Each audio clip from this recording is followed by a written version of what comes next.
नमस्कार विद्यार्थी मित्रांनो, आज आपण पाहणार आहोत मराठी इयत्ता 5वी धडा 18वा कारागिरी. लेखिकेचे नाव आहे सरोजिनी बाबर.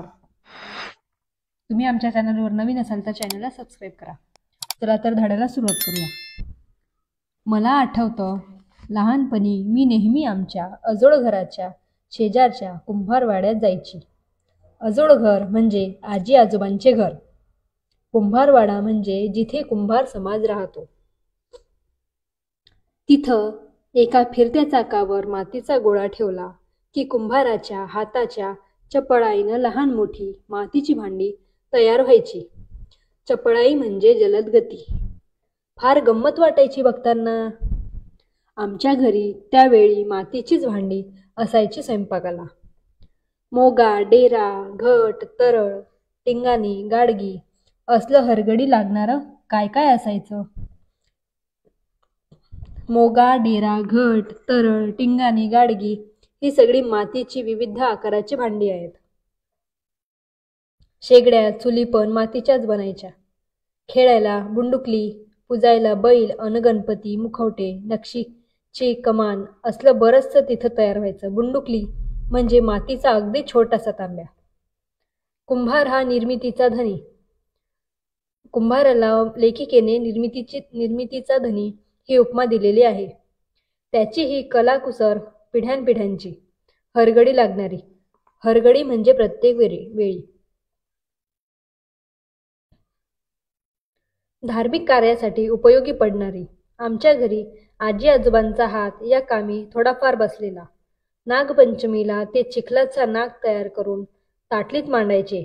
बेंद्राला बैल तयार करून फळकुटावर ठेवायचे. बेंदूर म्हणजे बैलपोळा. फळकुट म्हणजे लाकडी फळीचा तुकडा. लई गंमत.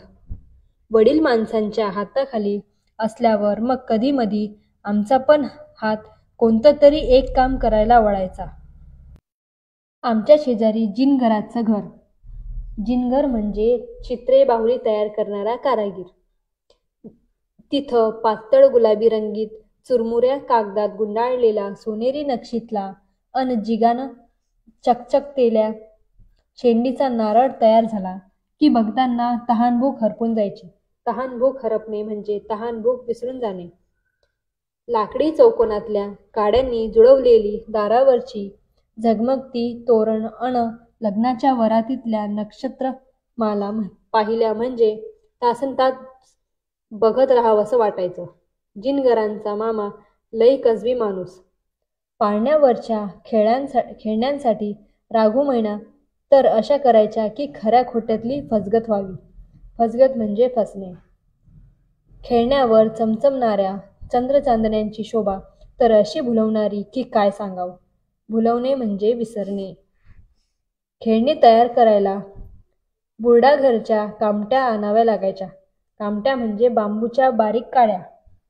त्या निमित्तानं बुरडू गल्लीला गेलो की तिथल्या रवळ्या, सूप, करंड्या, चाळण्या, परड्या, टोपल्या, पेट्या, पाळणे, चटया, खुर्च्या, टेबल बघण्याजोगी असायची. कारागिरीची लय किमया. एकेकाचा हात या कामी असा सरावलेला असायचा. सरावणे म्हणजे सराव होणे की पाहणारानं वाहवा मांडलीच पाहिजे. वाहवा होणे म्हणजे स्तुती होणे किंवा प्रशंसा होणे.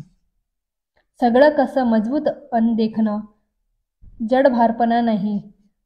फुलं वेचण्यासाठी बुरडाघरची परडी आमच्या हातात अशी नखऱ्यानं तोरा मारायची की गावातल्यांनी विचारावं, कुठून आणली ग ही परडी?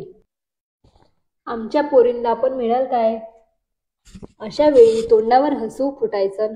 एटी मिरवावी वाटायची. तोंडावर हसू फुटणे म्हणजे खूप हसू येणे. एटी मिरवणे म्हणजे तोरा गाजवणे. एटीवरून निघालं म्हणून सांगते हं. आमच्या थोरल्या काकूला रांगोळी काढायचा दांडगा नाद म्हणजे आवडता छंद. ठिपक्यांच्या तऱ्हेतऱ्हेच्या रांगोळ्या अंगणात ती अशी काढायची की त्या भुईफुलांना बघून उभ्या गावानं हेवा करावा. भुईफुलं म्हणजे जमिनीवर रांगोळीने काढलेली फुलं. हेवा करणे म्हणजे मत्सर वाटणे. आम्ही मुली तिच्या हाताखाली शेणानं सारवायचं काम आमच्याकडे.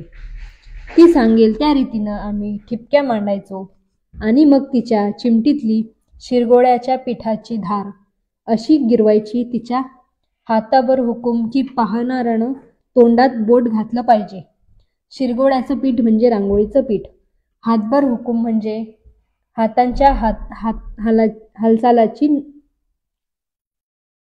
हातांच्या हालचालीनुसार. तोंडात बोट घालणे म्हणजे नवल करणे. आमच्या शाळेत रांगोळीत हात बसलेली एक चिमा नावाची मुलगी होती, आमच्याच वयाची. एकदा आम्ही गावाबाहेरच्या तिच्या घरी भोंडला खेळायला गेलो. भोंडला म्हणजे अश्विन महिन्यात मुली भिंतीवर देवीचे चित्रे काढून त्याच्या पुढे गाणी म्हणत. तर तिथे वाखाच्या निरनिराळ्या सुंदर जिन्सा इथं तिथं पसरलेल्या आणि घरासमोर लांबच लांब कासरा तयार करण्यासाठी दोन्ही हात भरारा हलवत एकजण उभी. लाकडाच्या मुठींना अडकवलेला वाखाचा कच्चा धागा हिच्या हातांच्या अस्सल गिरक्यांसरशी पीळ धारण करायचा अन मग त्या टोकाला बसलेला माणूस हा पीळ एकात एक गुंफीत झकासपैकी दोरखंड तयार करायचा. फार सुंदर होती ती हातचलाखी. हातचलाखी म्हणजे हाताने केलेली जादू. कितीतरी वेळ मी ते पाहत उभी असायची. शिंकी, मुसकी, गोफण, चापत्या, दोर, कासरे, पिशव्या असलं काय काय शेतकऱ्याच्या घरात लागणारं तिथं मस्त पैकी तयार व्हायचं. घेऊसं वाटायचं. कांदे बटाटे ठेवायला सैल चौकोनातल्या वाखाच्या पिशव्या आमच्या घरी तिथून यायच्या. ताकाचा डेरा घुसळण्यासाठी रवीला लागणारी लहान घाटणीची दोरी यायची. तसं पाहिलं तर आमच्या शेतकरी घरात अशी कारागिरीची एक एक वस्तू लागायचीच. पिढ्यानपिढ्या आपली कोणती एक कला जोपासणारी अन त्यावर आपला उदरनिर्वाह करणारी ही मंडळी आमच्याकडे नेहमी येर धरायची. येरझार म्हणजे येणे जाणे. सुतारानं यावं अन लाकडी खेळणी देऊन जावं, पालखं पाळणा आणून द्यावा, डाव रवी घेऊन यावं, घरातले खांब त्याच्याच हातची, दरवाजे तोच करायचा, तीच गोष्टी शिंप्याची. आमचे कपडे तर तो शिवून आणायचाच, पण रंगबिरंगी तुकडे पण घेऊन यायचा. आमची आजी त्यातून भावल्या करायची. अंगडी टोपडी, 9 खणांची चोळी, पायघोड परकर, मुलांसाठी पांघरूण, मोठ्यांसाठी वाकड घरातच तयार करायची. वाकड म्हणजे गोदडी किंवा कांबळ. लहानग्यांसाठी नक्षीदार दुपटी ती अशी शिवायची की घरोघरची मागणी आलीच पाहिजे. बारशाच्या वेळी कुंची तर अशी फैनाबाज शिवायची ती की माहेर वाशिनीचा रुबाब सासरी जोकला गेलाच पाहिजे. गुणगुणांसह ज्याच्या त्याच्या जवळ. फैनाबाज म्हणजे सुबक किंवा सुरेख. जोकला जाणे म्हणजे तुलना होणे. धन्यवाद. अशाच नवनवीन व्हिडिओसाठी आमच्या चॅनलला सबस्क्राईब करा, लाईक करा आणि शेअर करा.